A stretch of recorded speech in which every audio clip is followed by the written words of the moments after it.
বজাৰ কৰিবলৈ আহিলোঁ চেপন টাউনলৈ। এয়া কেইটামান কিটচেনৰ বজাৰ কৰিলোঁ আৰু ৰাস্তাও বৰ ভাল নহয়, বহুত ভিৰ বজাৰত।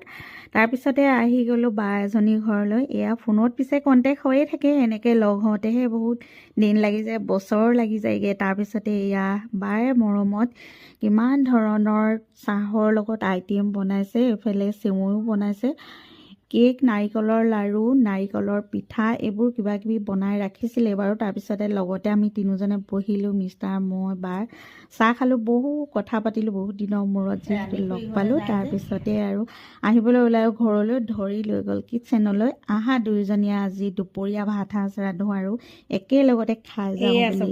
আৰু এইবোৰ মৰম, বহুত দিনৰ মূৰত লগ হওঁ যে। মাটন আছে, চাটনি, এইফালে চাটনি, চালাড, এইফালে খাবলৈ বহিছে। খোৱা বোৱাৰ পিছত ঘৰলৈ বুলি আহিলোঁ আৰু ইয়াৰ ফুল ব্লগ আহি আছে। আজিলৈ আহোঁ, বাই।